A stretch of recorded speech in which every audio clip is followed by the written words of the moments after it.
दुःख शेअर केल्याने हलकं होतं हे नक्कीच आहे. पण त्याच्याचबरोबर ते दुःख शेअर करत असताना काही गोष्टी जर आपण लक्षात नाही ठेवल्या, तर आपल्यामध्ये नेगेटिव्हिटी वाढायला लागते आणि हलकं वाटण्याच्या ऐवजी आपला जो मानसिक त्रास आहे किंवा जे नकारात्मक विचार आहेत ते आणखीन दुप्पट वेगाने वाढायला लागतात.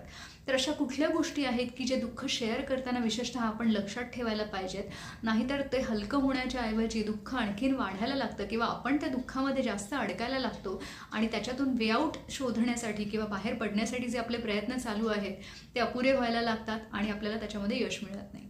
नमस्कार, मी पल्लवी पाटणकर. मनोवेदमध्ये आपल्या सगळ्यांचं खूप स्वागत आहे. मनोवेदमध्ये मनाशी संबंधित असणाऱ्या सगळ्या प्रश्नांवर चर्चा केली जाते. जर तुम्हाला या विषयांमध्ये आवड असेल, रुची असेल, मदतीची गरज असेल तर चॅनलला नक्की सबस्क्राईब करा.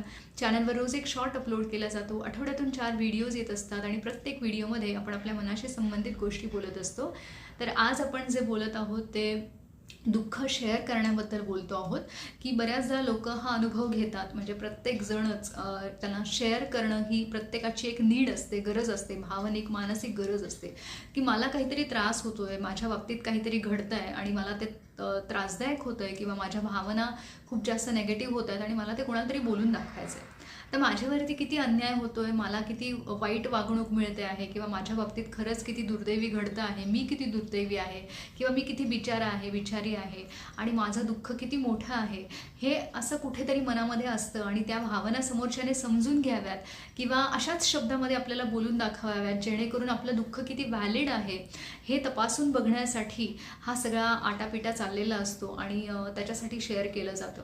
बऱ्याचदा ह्या सगळ्या गोष्टींमधून एक डिपेंडन्सी किंवा परावलंबित्व वाढायला लागतं. म्हणजे प्रत्येक वेळेला काही ना काही ते झालं, त्रास झाला, मानसिक त्रास झाला किंवा काहीतरी घडलं तर ते उठून लगेच जाऊन शेअर केलंच पाहिजे आणि शेअर करण्यासाठी कोणीतरी असलंच पाहिजे आणि कायम माझ्यासाठी कोणीतरी अवेलेबल असलं पाहिजे, असं बऱ्याचदा डिपेंडन्सी काही जणांच्या बाबतीमध्ये वाढते.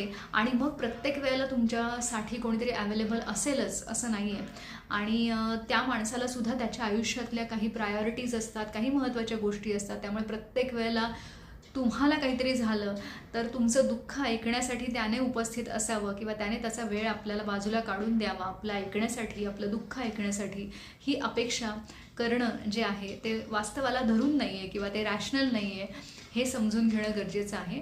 आणि म्हणूनच आपल्याला जे आपण म्हणतो की भावनिकदृष्ट्या पण स्वावलंबी होण्यासाठी प्रयत्न केले पाहिजेत. आपण दुःख शेअर करू नये असं इथे मुद्दा नाही आहे.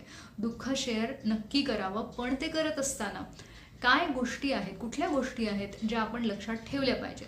तर सगळ्यात पहिली गोष्ट अशी आहे की आपण दुःख शेअर करताना किती नेगेटिव्ह वाक्यांचा वापर करतोय आपल्याबद्दल, परिस्थितीबद्दल, माणसांबद्दल आणि एकंदरच आपल्या नशिबाबद्दल.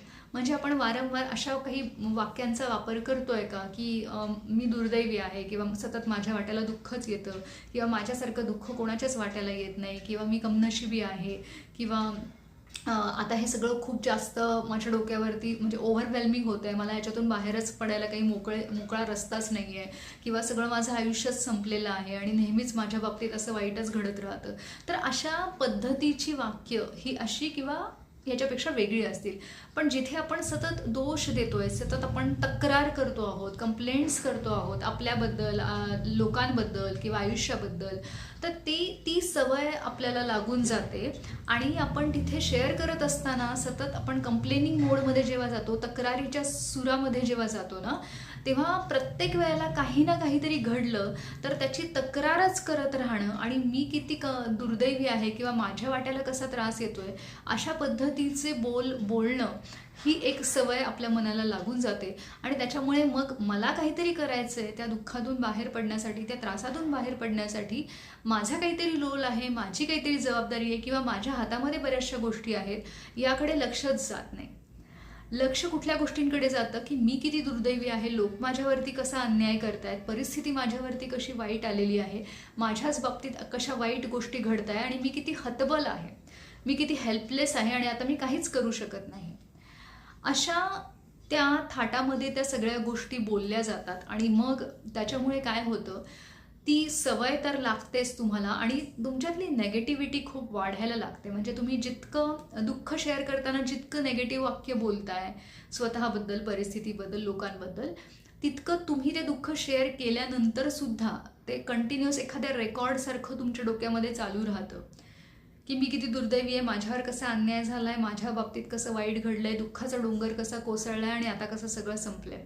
तर ही सगळी वाक्य परत परत परत दिवसातून 100 वेळा, कितीतरी वेळा, असंख्य वेळा डोक्यामध्ये सतत चालू राहतात आणि त्याच्यामुळे तुमची जी मानसिक स्थिती आहे ती पूर्णतः बिघडून जाते. कामात लक्ष लागत नाही, मन शांत नसल्यामुळे चिडचिड होते, संवाद कम्युनिकेशन आहे समोरच्या माणसाशी तो व्यवस्थित होत नाही, निर्णय घेताना शांतपणा नसल्याने चलबिचल होते, निर्णय व्यवस्थित घेता येत नाहीत किंवा काहीतरी प्रोडक्टिव्ह काही चांगलं करण्याची जी क्षमता असते ती हरवून बसतो आपण.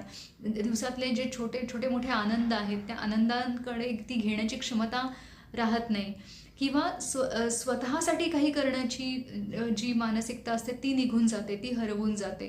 तर आपल्या आयुष्याच्या वेगवेगळ्या गोष्टींवरती ह्या सगळ्याचा परिणाम होतो आणि म्हणूनच ते जे नेगेटिव्ह सेल्फ टॉक आहे ते जर थांबवायचं असेल तर ते दुःख शेअर करताना आपण ते कुठल्या पद्धतीने सांगतोय की एखादी गोष्ट माझ्या बाबतीत अशी अशी घडली, हे झालं शेअरिंग, त्याच्यामुळे हलकं वाटू शकतं. पण ती घडत असताना जे आत्ता थोड्या वेळापूर्वी मी म्हणाले त्या सगळ्या गोष्टी जर येत असतील, ती जी नेगेटिव्हिटी, ती नेगेटिव्ह सेंटेन्सेस, वाक्य जर येत असतील तर मात्र ते दुःख हलकं होण्याच्या ऐवजी ते बोलून गेल्यानंतर सुद्धा हजारदा ते तुमच्या मनामध्ये रेकॉर्डसारखं चालू राहतं आणि मग तुमची मानसिक स्थिती पूर्णतः बिघडते. आणि मग हे संपतच नाही. म्हणजे जसं मी म्हटलं तसं एक प्रसंग झाला आहे, त्याच्यानंतर दुसरा येतो, मग तिसरा येतो, असं प्रत्येक वेळेला काही ना काहीतरी प्रसंग घडत राहतात. ती नेगेटिव्हिटी मनामध्ये चालू राहते कारण तो एक पॅटर्न आपला तयार झालेला आहे की अशा अशा पद्धतीने बोलायचं, काहीही झालं तरी. नशिबाला बोल लावायचे, स्वतःला बोल लावायचे, दुसऱ्यांना बोल लावायचे आणि आपण किती हतबल आहोत, किती हेल्पलेस आहोत, अशा पद्धतीची ती वाक्य तयार केली जातात तुमच्या मनाकडून. प्रत्येक काही प्रसंग घडल्यानंतर, वेगळा प्रसंग घडल्यानंतर तशाच पद्धतीची वाक्य आणि मग ते संपतच नाही. म्हणजे एखादं दुष्टचक्रासारखं ते चालू राहतं, प्रसंग वाढत राहतात आणि प्रसंग वाढतात तसे ते नेगेटिव्ह सेल्फ टॉक वाढत राहतं. खरं तर जी नेगेटिव्हिटी तुम्ही जमा केलेली आहे तुमच्या मनामध्ये ती व्यवस्थित म्हणजे ती सांभाळता न आल्यामुळे किंवा संवाद व्यवस्थित न झाल्यामुळे ते प्रसंग आणखीन वाढायला लागतात.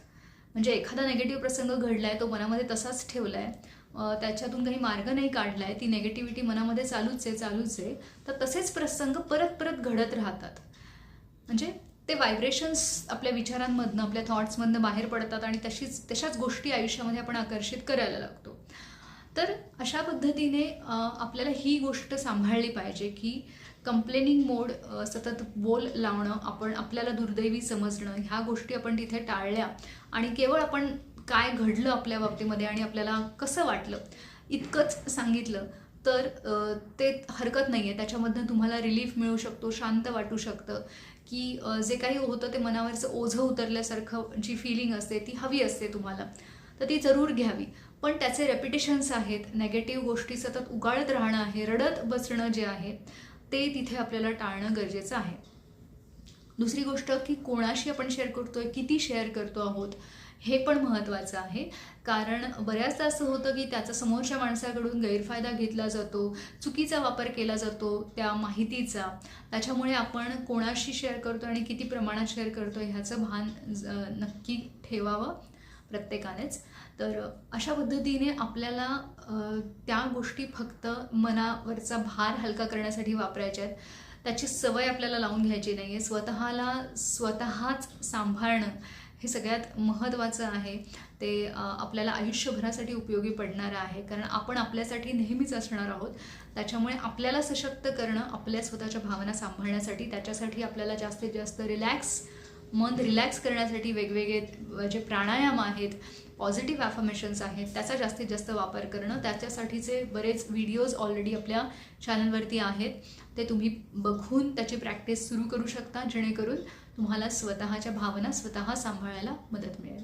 व्हिडिओ आवडला असेल तर लाईक करा, जास्तीत जास्त लोकांपर्यंत मदत पोहोचत राहावी याच्यासाठी शेअर करत राहा आणि वेगवेगळ्या व्हिडिओसाठी चॅनलला सबस्क्राईब करा. धन्यवाद.